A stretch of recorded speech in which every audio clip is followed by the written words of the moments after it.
जय हिंद, वंदे मातरम, भारत माता की जय। राष्ट्रवाद की बात प्रहार के साथ आप सभी का हार्दिक स्वागत। दोस्तों,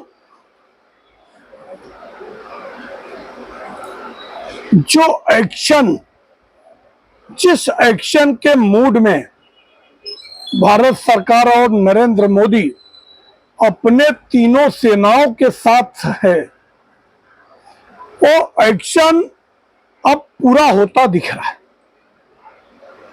क्योंकि मैंने कहा था कि अगर सीज फायर का जो अनाउंसमेंट हुआ है, ये एक स्ट्रेटेजी का हिस्सा हो सकता है।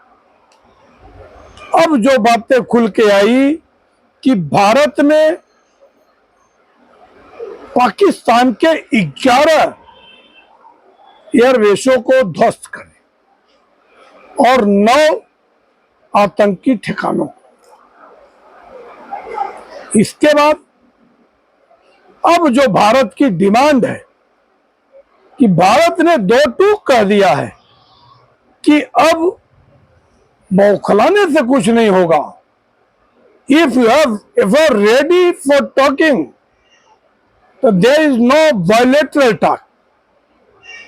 It's talking about the terrorism and about the POK, Pak occupied Kashmir.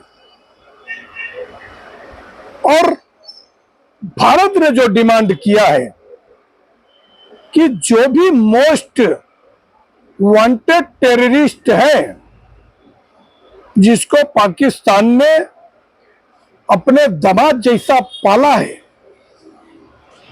जिसके जनाजे में आर्मी जाती है, तो भारत ने कह दिया कि चाहे वो मोहम्मद शहीद हो और चाहे जैसे मोहम्मद का सरगना महमूद अजहर हो और चाहे सैयद सलाहुद्दीन हो और तो और 93 का मास्टरमाइंड दाऊद इब्राहिम।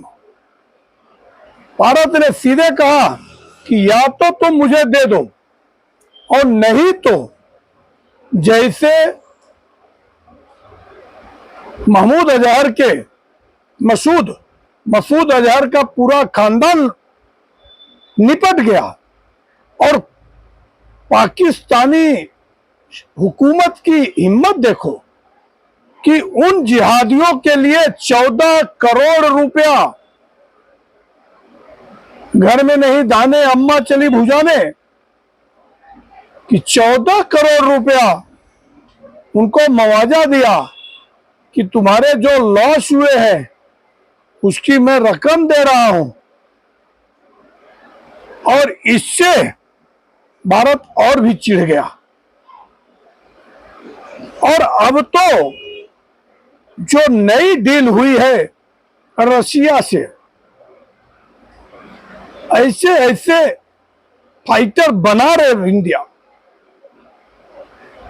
कि पलक झपकते ब्रह्मोस मिसाइल पाकिस्तान को तबाह कर देगी। और वहां पे जो बालोच है, बालूचिस्तान को अब आजादी मिलेगी और बालूचिस्तान ने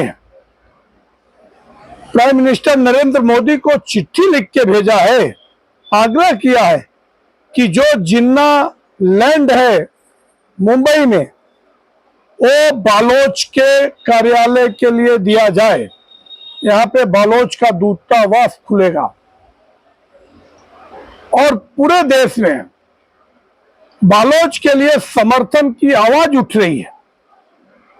मतलब एक तो 1971 में अनायास ही बेगानी सादिम अब्दुल्ला दीवाना, ऐसी दीवानगी दिखाई थी इंदिरा गांधी ने, और उन्होंने सिर्फ 28% हिंदुओं का नरसंहार कराने के लिए पाकिस्तान के 2 टुकड़े किए थे।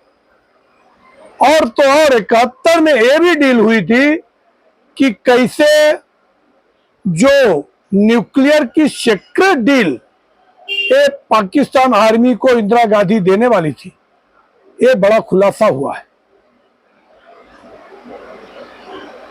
अब आज सीसीएस की फिर से मीटिंग हुई और उसमें अजीत डोभाल और विदेश मंत्री एस जयशंकर नरेंद्र मोदी से मुलाकात किए हैं और कल ही रक्षा मंत्री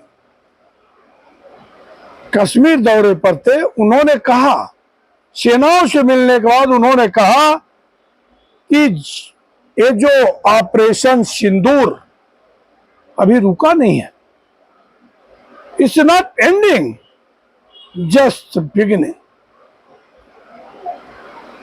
और इसका खामियाजा पाकिस्तान को बहुत भारी पड़ेगा। वहीं पाकिस्तान को आईएमएफ से लोन तो मिल गया मगर पानी तो नहीं मिलेगा। सिंध नदी का पानी जो बंद कर दिया भारत, उसके लिए छटपटा रहे शहबाज शरीफ, मगर ये कौन से मिट्टी के बने नरेंद्र मोदी। हाँ, इसके साथ जो दो दुर्भाग्यपूर्ण बातें देश में आई, एक तो मध्य प्रदेश के मंत्री हैं विजय शाह, उन्होंने कहा कि ये जो शोफिया कुरैशी है ये आतंकियों की बहन है और आतंकियों ने इसको भेजा है। इस बात का तो स्वतः संज्ञान वहां की हाई कोर्ट ने लिया।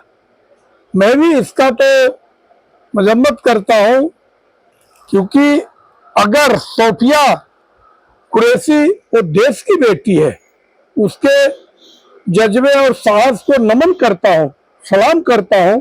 उसने देश के लिए जो कार्य किया है, हम उसको कभी भी टेररिस्ट से कंपेयर नहीं कर सकते।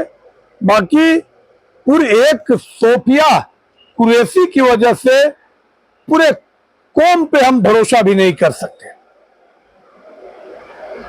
तो उसको देशभक्त कहके हम कह सकते हैं, वो देशभक्त है, वो सनातनी है और सनातन में उसका स्वागत है, मगर एक मुसलमान करके उसका हम तारीफ नहीं कर सकते, क्योंकि जो इतिहास रहा है ये बहुत अनुभव सबको पता है। बाकी वही जो कहा है समाजवादी पार्टी के महासचिव राम गोपाल यादव ने कि व्योमिका सिंह एक दलित है, वो पीडीए का हिस्सा है और इसका श्रेय केवल पीडीओ को मिलना चाहिए, तो इस सेना में किसी प्रकार का डिवीजन करना ये दुर्भाग्यपूर्ण है और इस पे एक्शन भी होना चाहिए। राम गोपाल यादव से कारण बताओ नोटिस पूछना चाहिए, देना चाहिए, के ऊपर कानूनी कार्रवाई होनी चाहिए। बाकी जिस हिसाब से जो एक्शन हुआ है, इसमें पूरी कांग्रेस बेनकाब हुई है और अगर बीच में इंदिरा गांधी का स्मरण ये लोगों ने किया तो इंदिरा गांधी का देश के निर्माण में, हिंदुओं के निर्माण में कोई योगदान नहीं है, ये मैं सिरे से खारिज करता हूं। बाकी आप लोगों को अगर हमारा विश्लेषण अच्छा लगे तो आप हमारे चैनल को सब्सक्राइब करें। हाँ, मोदी है, एक्शन बड़ा होगा और ऐसा होगा कि जिसकी गूंज सिर्फ भारत में नहीं पूरे विश्व में सुनाई देगी और अपने किए की ऐसी सजा भुगतेगा पाकिस्तान कि पाकिस्तान भी याद करेगा ऐसी गलती दूसरी बार करने के लिए। बहुत बहुत धन्यवाद।